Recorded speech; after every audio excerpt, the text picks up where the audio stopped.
Wow, good morning and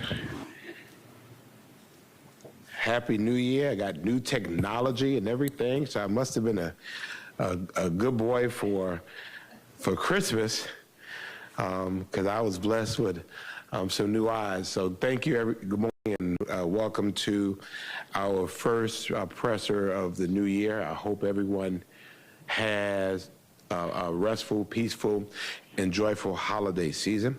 And now we are back ready to continue our quest to ensure that Savannah is a safe, environmentally healthy, and economically thriving community for all. As we begin the year, our priorities remain clear and focused: public safety and accountability, and continuing the work of building a Savannah where every resident feels safe, respected, and supported. Although this was a joyous holiday for many, it was not joyful for all. We had, unfortunately, some rather high-profile events to occur that were distressing to us. And it is all preventable, unfortunately, the nature of the beast of where we live. And it remains concerning to us. On Sunday, our community was shaken. There was a tragic act of violence in a place where people should feel safe, a freaking parking lot at Target on Abercorn Street.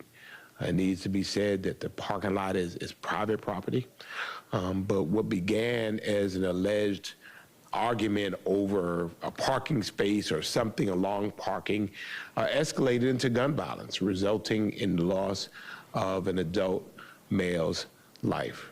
Certainly no disagreement over a parking space or anything else is worth someone losing their life and should never end in the loss of life. So our hearts and prayers go out to the victims' families and loved ones. We recognize that this is senseless, this is foolishness. And unfortunately, it appears to be the world that we live in. People were quick to say what I could have done or should have done to prevent that. You can't prevent stupid people from doing stupid things. And you can't prevent people from doing dangerous things. But I thank the Savannah Police Department. They had a swift response. The suspect is in custody, and the investigation remains active. But this tragedy really underscores the urgency of the work that we are doing to reduce gun violence, to strengthen our conflict resolution efforts, and to improve community safety. Also, during the holidays, we had a violent incident at Frazier Homes, which also resulted in a loss of life. A senseless act, again, that has deeply impacted our city, particularly for those who knew and loved the victim. I've said before, and I'll say again, and will continue to say, that violence anywhere in our city is unacceptable.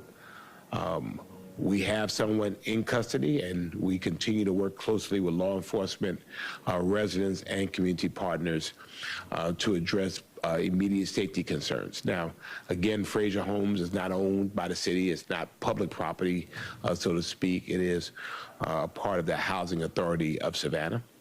But we're working with them to continue to work on long-term preventions, opportunities for support.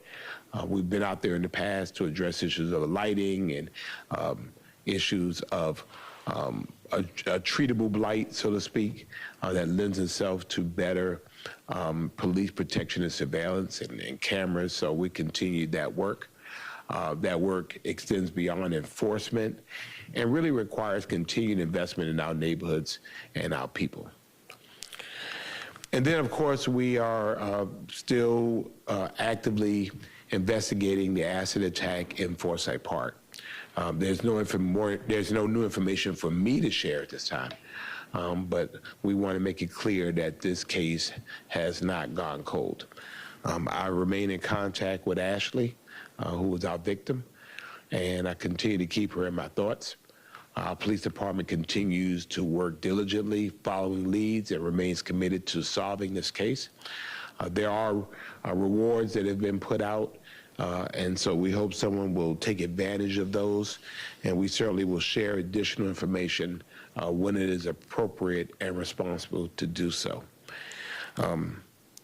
That's not our narrative, though, and I'm not going to minimize anyone's fear, but I'm also not going to accept exaggeration, misinformation, or political theater as truth. Savannah, like every city in America, has challenges with people and have challenges with crime, and I've never denied that. What I have said and what I will continue to say is that facts matter.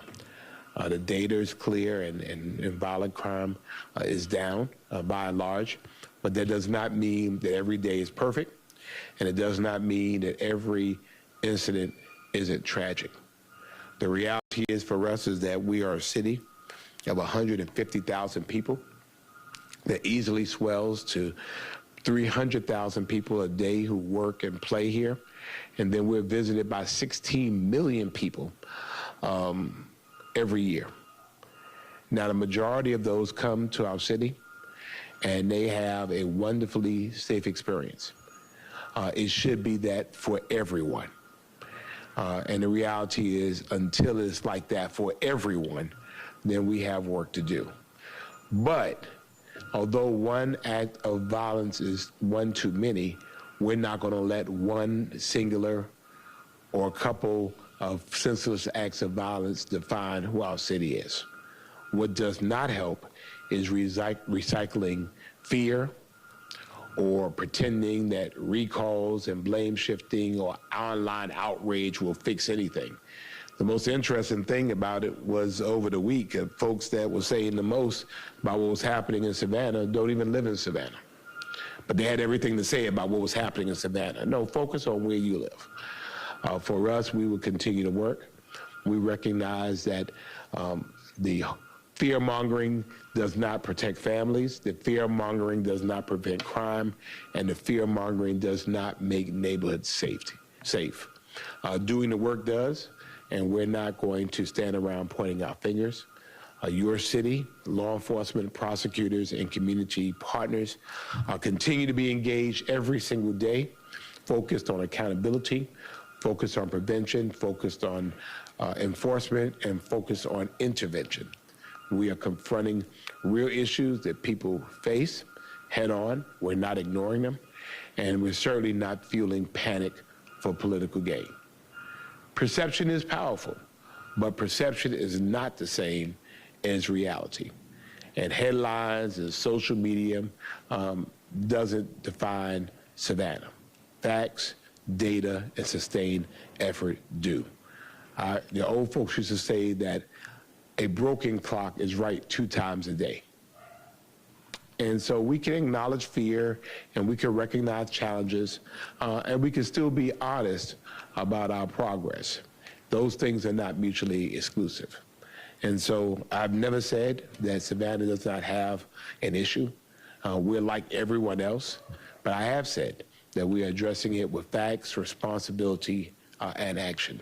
And we will continue to do the hard, consistent work required to keep Savannah safe and make Savannah safer, not for likes, not for clicks, not for noise, but for the people who live, work, worship, and raise their families here.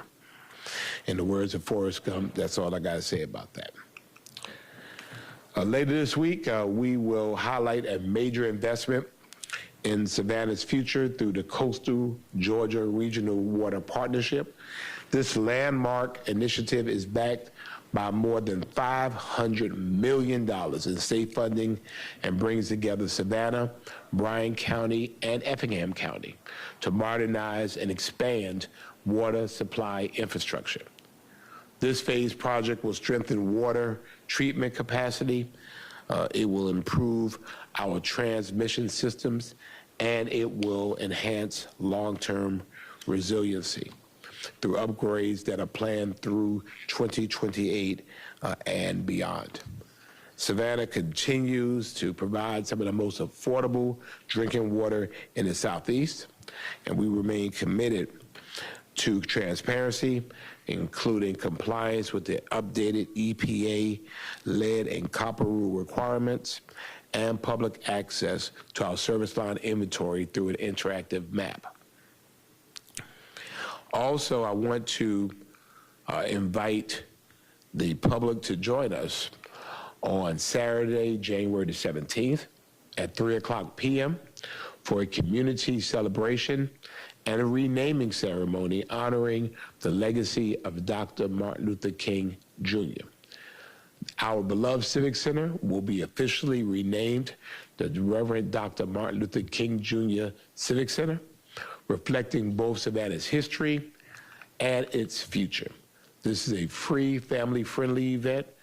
It will include opportunities for reflection and interactive activities and a community memory collection effort to preserve stories, photographs, and experiences connected to the Civic Center and Dr. King's lasting impact on our city. We will also embody the spirit of the citywide MLK Observance Day celebrations, where I remember as a college student, thousands would gather after the MLK parade on Monday in the MLK Arena. And so we have partnered with the Martin Luther King Observance Day Association and the Interdenominational Ministerial Alliance to experience the citywide collaboration and camaraderie that highlighted our annual Reverend Martin Luther King Jr. experience here in Savannah. So I'm inviting everyone to join us on Saturday, January the 17th at 3:00 p.m. Saturday at 3 p.m.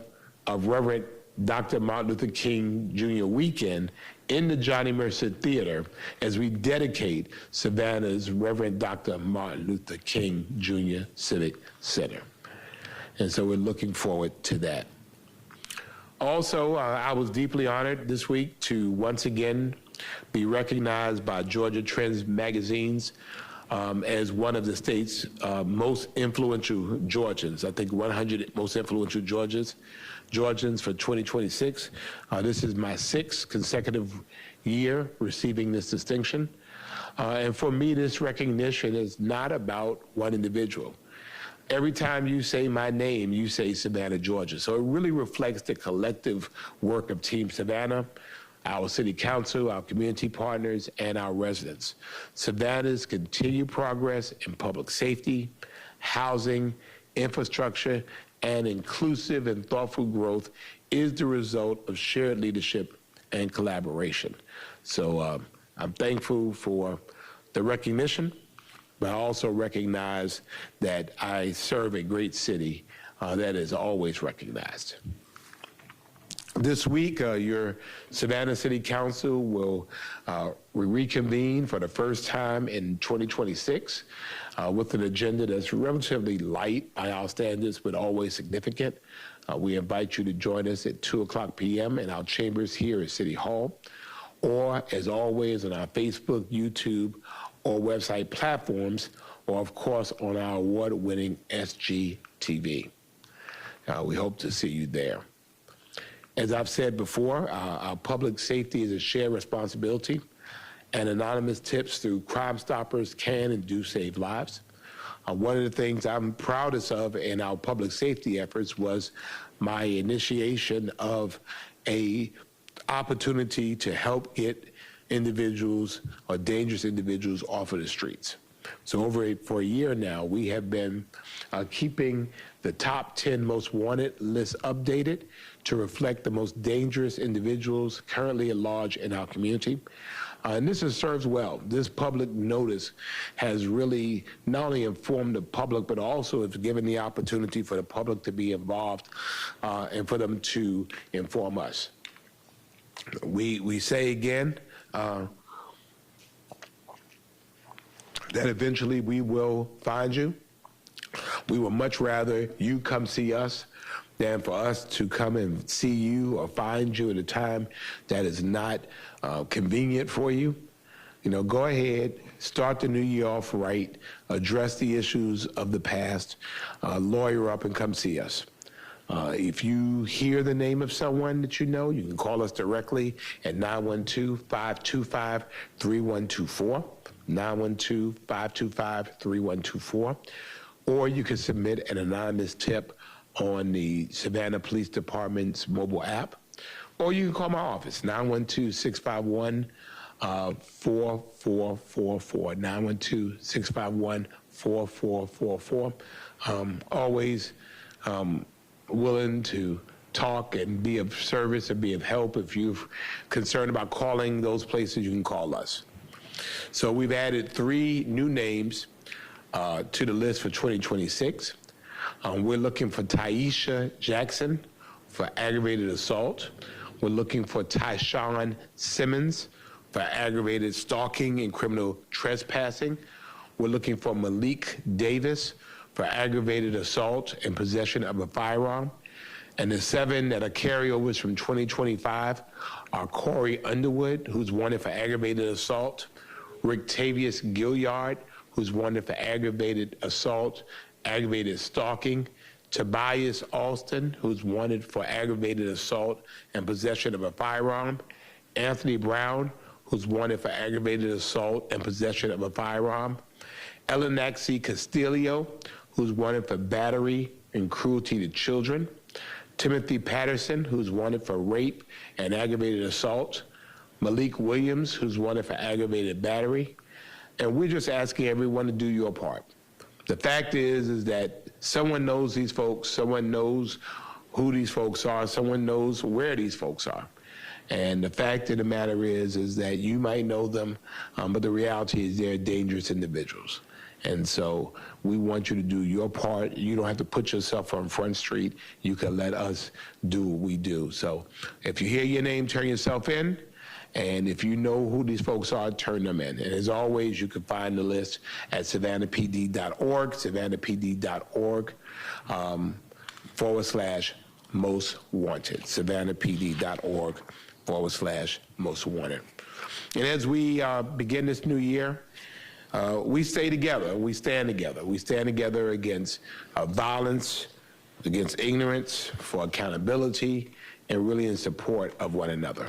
Savannah is, and we remain, even in the 250th year of our nation, we remain resilient, we remain compassionate and strong, and we will continue to do the work necessary to ensure that the city is safe and thriving for everyone. So that ends my prepared remarks, and so we will entertain any questions we have. If you have questions and you're on Facebook or Instagram, and that's Mayor Johnson SAV, Mayor Johnson SAV, or City of Savannah, if you have questions you would like to ask, feel free to put those in the chat, and I will get to you after our media partners. So we're going to start here. Oh, I'm double teamed again. You were missing, and so I was just wondering what was going on. Good morning. Good morning. Happy New Year. Happy New Year to you as well. Anson Franco with Channel 1 News. As a public safety reporter, I've been writing a lot. I'm sure as everyone else has also been reporting on all the gun crimes that we have seen in Savannah. And you mentioned today and on your Facebook post on Sunday that the city is reducing gun violence. I was wondering what initiatives do you feel like you've headed and led to do so within the city? That's a good question, and I appreciate that. So I think some context is important here. There are things that we control and there are things that we don't control. Georgia is a constitutional carry state, and so therefore people can have guns by the Constitution. That is always challenging for us. Likewise, we have people that have stolen guns. I think one of the things I looked most to is the fact that, I think the last count was over 30%, and Nikki can get me that information, but we instituted an ordinance to say that you don't need to leave your gun in an unlocked car. And last time I checked it, we were like 30% down, which means less guns are stolen, less guns find their way onto the street, less guns find their way in the black market. I think our top 10 list, again, there are people on there that were wanted for violent gun crimes. Again, getting them off the street is really, really important. I think people don't recognize that we have a very complex criminal justice system. The city of Savannah, our role in this is we make the arrest. And I will tell you, for our homicides, we're at like 85% clearance rate for 2025, which means, 85% of the time, we're going to get you. And so we have amazing law enforcement personnel. But then we turn them over to a criminal justice system that we don't control. We turn them over to prosecutors that we don't control. We turn them over to judges that we don't control, a state system that we don't control. And I think what's frustrating for us is oftentimes that they end up coming back. And we see them a lot sooner than we should. And if there are not any severe and dire consequences for pulling triggers, then the propensity is there to do it again. Something else I want to add is that we hired a U.S. attorney. We actually hired a Savannah City attorney that is platooned in the U.S. Attorney's Office, who has done an amazing job. If we find gun crimes that have elevated to the federal statute or gang crimes that have elevated to that, we're prosecuting them federally. As a matter of fact, one of the individuals accused in the August Mall shooting, we're treating that federally. So I think, for the things that we're able to control, again, I'm still out here buying guns from kids. If they want to, get rid of a gun, we'll buy it off of them. Because, again, we know that if a gun is not present and a gun is not involved, then there are less opportunities for people to be involved in that. So I think those are the things that we're able to control. We have reduced our police vacancy rate. I think we just had a big class. I think we started the year in the hundreds. We're probably down to 85, through attrition. It kind of fluctuates every day. We continue to invest in technology.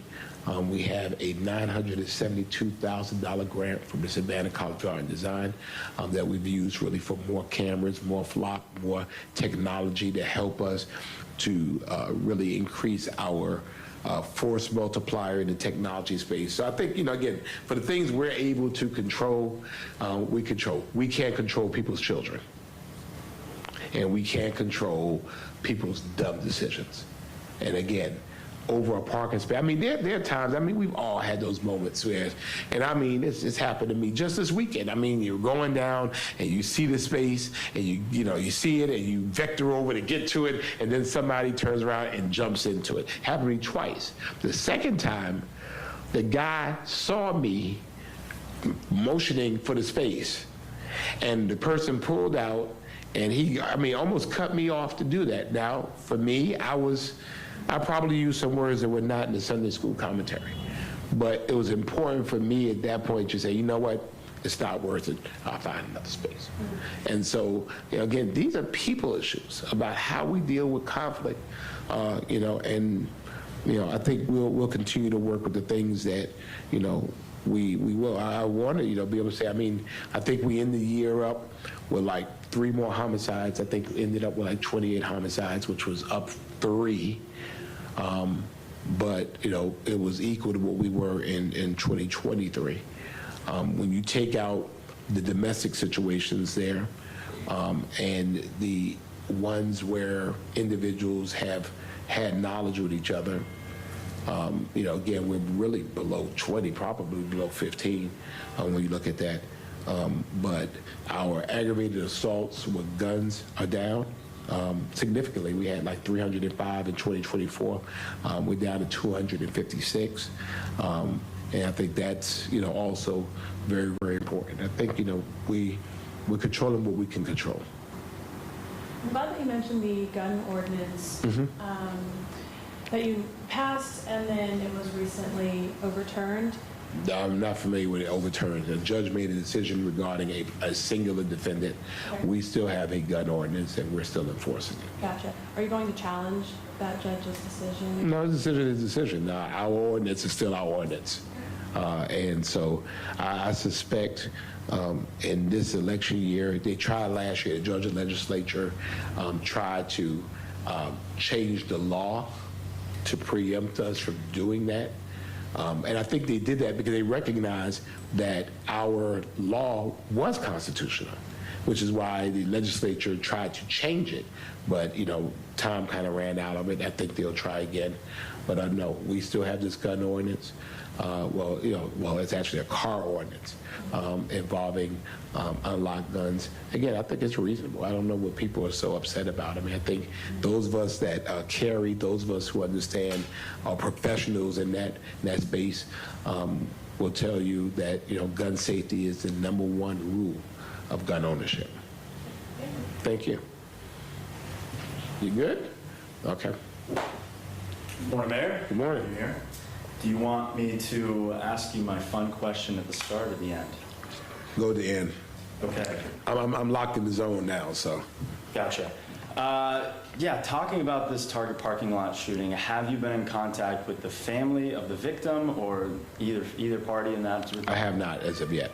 And so I'm kind of curious, the acid attack, this parking lot attack, these are things that are tough to manage. I remember you saying, we're trying to control what we can control, but seeing these that might be, out of your, jurisdiction in the sense of how do we stop these? How are you guys, having conversations with SPD about trying to get that?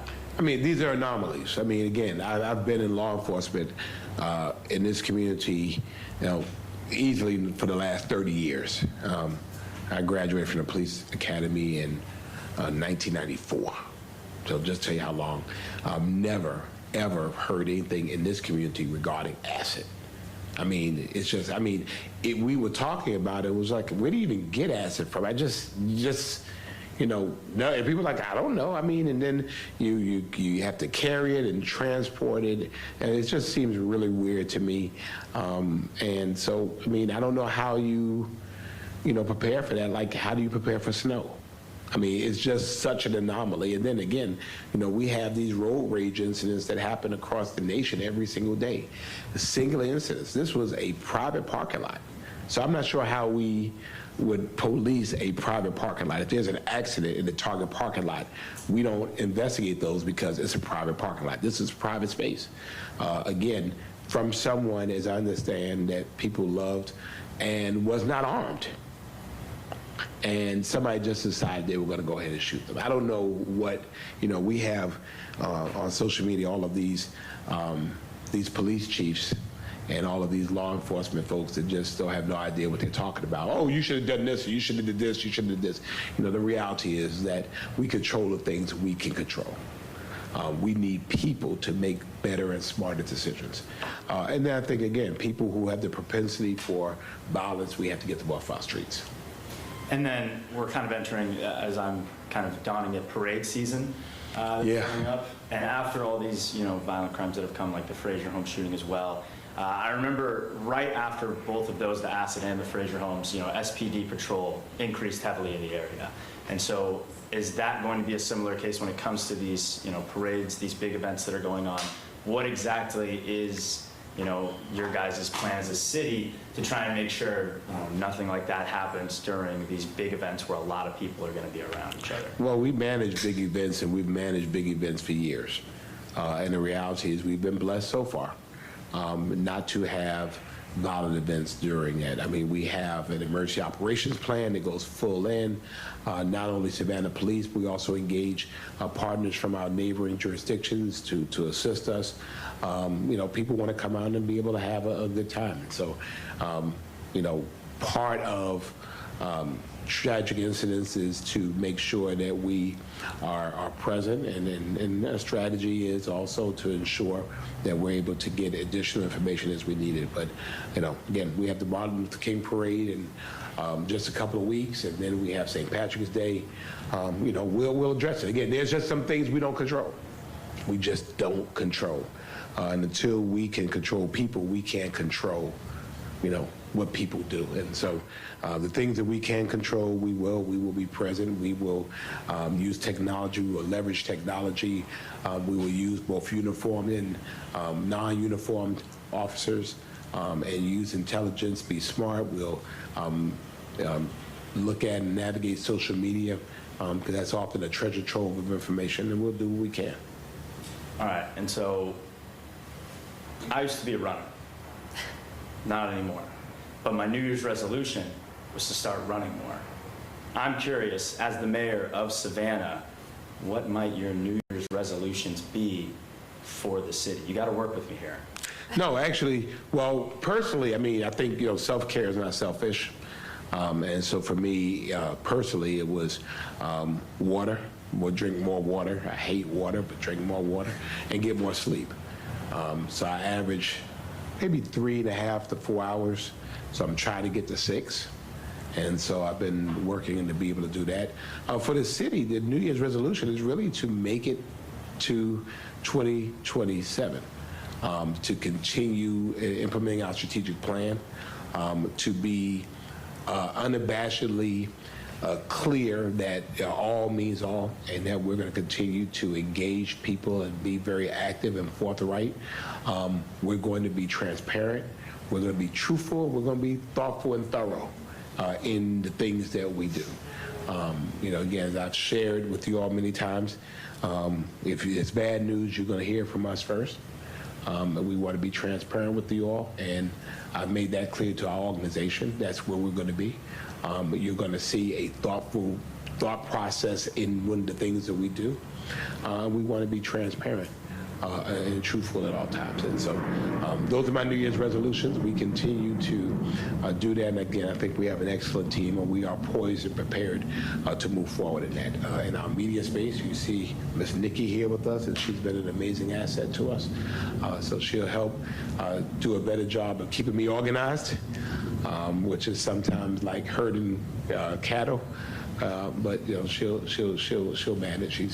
She's kept me on task so far. So Thank you for having me. thank you. Good morning. Hey, good morning. Happy New Year. Happy New Year. So I have 2 questions for you. Sure. One, the city of Savannah being awarded the $2 million in federal funding through the U.S. Department of Transportation Safe Streets and Roads for All to Yay. reduce fatal crashes and strengthen transportation. Did you want to talk a little bit about that? Yeah, I mean, obviously, again, good work brings on more good work. We recognize that in our city, which is a beautiful walking city, we are trying to get to the point of our Vision Zero pledge that we ultimately have 0 incidents of fatalities, both in vehicle accidents and in pedestrian injuries and fatalities. We recognize that that comes with some work. And we continue to do that. Obviously, the grant helps us in a big way to be able to do that. It helps us as a force multiplier in the work that we're already doing. We want people to be able to do better, and we recognize that some of it is the built environment, crosswalks and signs and speed bumps. If you notice from the SPLOST, we have put in more for what they call traffic calming devices. But on the other end of it, we have to also recognize that some of it is, behavior. Again, I was coming here today, and someone is walking through the crosswalk on their phone. I mean, literally. And, I had the right of way, but they were walking and looking on their phone. So we just need people to exercise more grace. We're grateful for the grant opportunity. We're going to make the most of it. And again, going kind of back to the crime conversation. Sure.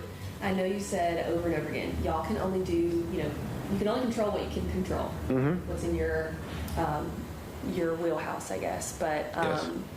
talking about the Frazier Holmes shooting, we talked with Alderman Dietrich Leggett a little bit about that, and he had mentioned going to the Housing Authority and kind of working with them. I know you were talking about lighting and things like that out there. What has that conversation been, if you could share any further? We've done that for quite some time, and we continue those conversations. The challenge is a couple of things. First of all, is that, again, the Frazier Homes, Yamacraw, Caton Homes, these are not city-owned facilities. These are residential units that are owned by the Housing Authority. The mayor appoints the board members of the Housing Authority of Savannah. And so I've been in contact with them for quite some time before this. I mean, we'll go back to the young lady, the 13-year-old that was killed in Yamacraw, about issues of lighting and issues of trees and light. For them it's an issue of finance and being able to have those. I mean, in my perfect world, and certainly in the reconstruction of Yammer Car when it happens, lights and cameras should be a part of that built environment. What are we able to do now in terms of, mobile lights, those types of things, mobile cameras to be able to make sure that people are safe and that we have those, but that's the responsibility of the Housing Authority. We will assist them in that space, but it's not our primary responsibility. Thank you. Thank you. Hey, good morning, Hey, Mayor. good Good to morning. be with you. So I know you said that you do not have an update in the Forsyth Park asset attack investigation, but No. that you've been in continuous contact with Ashley. Can I you have. provide any update on her recovery process? How's she been? I think, obviously it's very clear that she suffered severe burns. The process, from what I understand, has been quite challenging. Her attitude has been amazing. The last time that we communicated was via text, and the last thing she said to me, "I'm blessed." I think that puts life in perspective. And so as I've always committed that, hey, if there's anything that we can do beyond what we're doing, we're continuing to follow every lead. And so those updates will come from the police department on that end of it. From our end of it, just personally, I wanted to make sure that she knew we were thinking about her. My next question for you, the Democratic Gubernatorial Forum is coming up this Thursday. Yes. So what would you say are the top priorities? Why is this so important for the state right now? Well, I think, this is a unique opportunity for the state of Georgia. For 8 years, we've had the same governor, good or bad. I mean, so you have the opportunity now to elect your new governor. We will have a new governor. And so having these individuals in town certainly is important to me. I'm a member of the Democratic National Committee. I'm a executive member of the State Democratic Committee. I think it's important to come to Savannah because, I want the Republicans to come to Savannah too, because I want to make sure that the politics of Georgia are not just the politics of Metro Atlanta. The needs that we have here in Savannah are different and unique, and so we want to make sure that they are keeping Savannah and coastal Georgia on their visit list. I think it's significant that the first debate is here, and I hope that momentum will carry, that folks will come here, both of the Republican and the Democratic persuasions, to seek the votes of the folks in Savannah and coastal Georgia, and hear their concerns and make some promises about the things they will do for the things that are concerning to us. And my last question, what do you hope the voters take away from this forum on Thursday? I think it's early. Someone like me who's probably well-versed in that, it's like a horse trading contest. I mean, you're coming, a lot of these folks, for people in our area, it's first time hearing them. So I think, I think that's a part of it. Then later on, you really get into drilling down. I think with this many candidates, it's really hard to drill down, but you'll see that as you get to into the meat of it, into qualifying, because no one is qualified yet. Some may not qualify. You'll see talking about the issues that are important, and people will kind of decide, the political ads will start coming out, and then the endless robocalls and the forums and this and this and that. So I think, again, I think this is just an initial date, so to speak, and I think that people will start coming out and, feeling them out as the year goes on. Again, you have a primary, and then you have the general in November. So it's a long way between now and November. Thank you. Thank you. Anything, sir? Or anything else? All right. Yes, sir.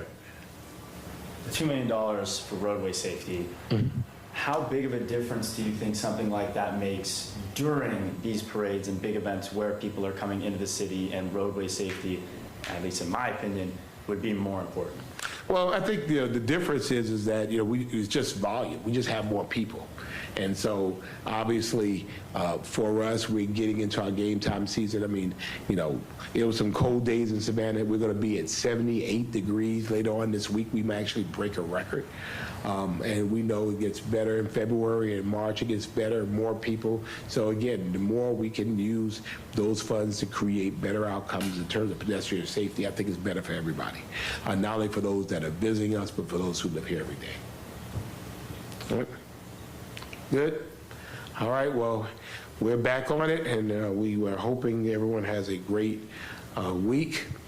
We certainly look forward to all of the MLK Observance Day activities that are coming here, and certainly we celebrate the 250th anniversary of our great nation. It should be said, although this is the 250th anniversary of our nation, our beloved city is almost 300. Thank you for being Savannah Strong.